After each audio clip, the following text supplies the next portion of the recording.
तो hi and welcome to the third episode of thumbnail review. तो अगर तुम भी चाहते हो कि मैं तुम्हारे थंबनेल्स का रिव्यू करूँ तो वीडियो का लिंक तुम्हें आई बटन पे मिल जाएगा। वहां पर क्या प्रोसीजर है, क्या सीन है, सब कुछ तुम्हें समझ में आ जाएगा।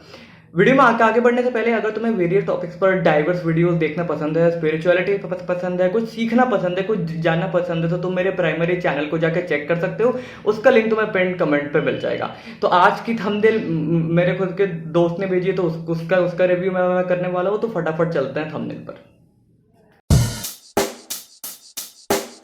Check the mic and make sure it sound right, boys. इस थंबनेल में ना क्या है, देखो सबसे पहले इस थंबनेल के मैसेजिंग को समझो।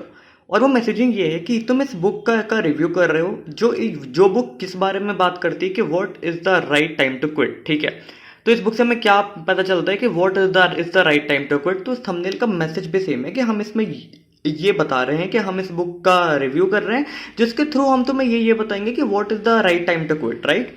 अब देखो इस थंबनेल में यार जो मिस्टेक्स, ऑब्वियस सी बात है, मैंने हर बार की तरह यहाँ पर नोट्स बना के रखे, तो I come to them one by one. Mistake number 1, the background.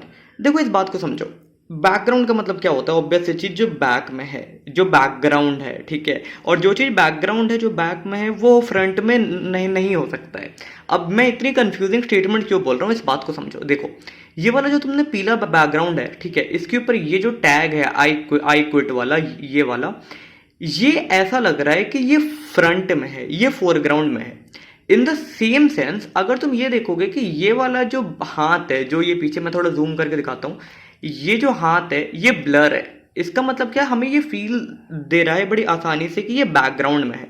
तो जो चीज बैकग्राउंड में है, इट शुड लुक लाइक कि वो बैकग्राउंड में है, ताकि वो क्लियर डिफरेंस ड्रॉ हो पाए कि कौन सी चीज फ्रंट में है और कौन सी चीज बैक में है। क्योंकि इस चीज के डिफरेंस को ड्रॉ करना बहुत ज्यादा इंपॉर्टेंट होता है अगर तुम्हें एक थंबनेल में डेप्थ लेके आनी है। तो सबसे पहले गलती तो ये है कि ये वाला जो बैकग्राउंड है ना, ये ब्लर नहीं है, या फिर इसमें कोई ऐसा एलिमेंट नहीं है जो इसको फ्रंट से बैक में इसको डिफरेंशिएट करे। तो ये ऐसा लग रहा है कि ये फोरग्राउंड है, जबकि ये बात सही नहीं है। तो अभी ये क्या लग रहा है कि ये जो टेक्स्ट है ये इसके साथ है, लेकिन हमने इसको किस इंटेंशन से डाला है कि ये बैकग्राउंड बनेगा। लेकिन क्योंकि ये पिक्चर बिल्कुल ही क्लियर है, तो ये बैकग्राउंड जैसा काम नहीं कर रही है, जो इस थंबनेल के लुक को खराब कर रही है। तो what you could have done, इसके इस वाले बैकग्राउंड को या तो तुम पूरा ही चेंज कर दो, या तो फिर एटलीस्ट इस बैकग्राउंड को थोड़ा सा ब्लर कर दो, ठीक है। Mistake number 2, this element. मान लो तुमने इसको यूज किया भी एक बार के लिए इस बैकग्राउंड को, तो ये जो ग्रीन वाला एलिमेंट है ना, ये आंखों को बहुत ज्यादा अड़ रहा है। बिकॉज ये क्या कर रहा है ना, ये सारी अटेंशन लेके जा रहा है, ठीक है। तुम जब इस थंबनेल को देखोगे तो तुम्हारी आंखें, तुम अगर यहाँ देखने की कोशिश करोगे, तुम यहाँ पर देखोगे, तुम यहाँ पर देखोगे, तुम यहाँ पर देखोगे, तो तुम्हारा ध्यान घूम फिर के इस जगह पे ही आके अटकेगा, इस आई क्विट वाले टैग पे। वाई? बिकॉज ये चीज बिल्कुल बिल्कुल कहते हैं ना कि कबाब में हड्डी है, इसका कोई काम नहीं है यहाँ पे, लेकिन ये जबरदस्ती अपने आप में एक ऐसा एलिमेंट है जो लुक को खराब करी। तो इस एलिमेंट्स को जब भी इस्तेमाल करते हो, किसी ऐसी जगह पे मत रखो जो तुम्हारा सारा ध्यान भटका दे, जो कि यहाँ पर हो रहा है। तो ये एलिमेंट यहाँ पर बिल्कुल भी नहीं होना चाहिए। अगर है भी तो यार एटलीस्ट इतना ब्लर कर दो कि समझ में आए वो बैकग्राउंड में है।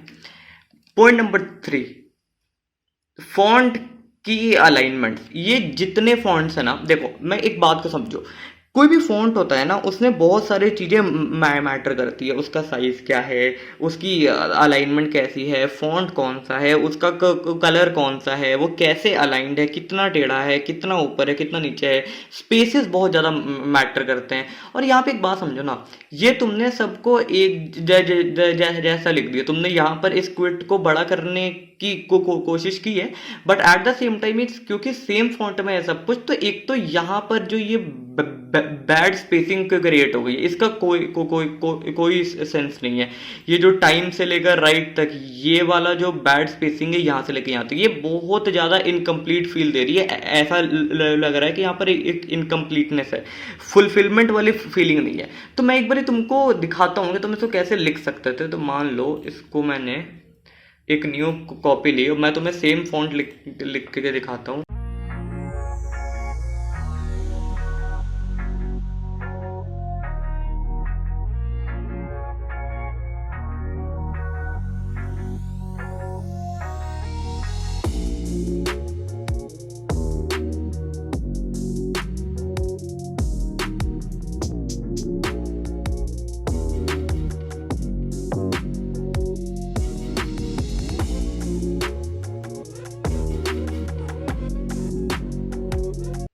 No series, it looks far better right.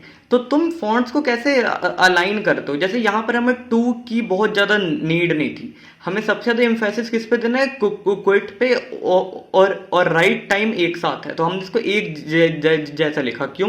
क्योंकि लोगों को समझ में है कि ये एक साथ स्टेटमेंट है, लोग इसको एक साथ पढ़ेंगे। राइट टाइम टू क्विट, और क्विट हमने स्मॉल लिखा क्योंकि बहुत ज्यादा नीड नहीं है। या फिर तुम इसको अगर चाहते तो तुम ऐसे भी लिख सकते थे, लेट मी राइट दिस।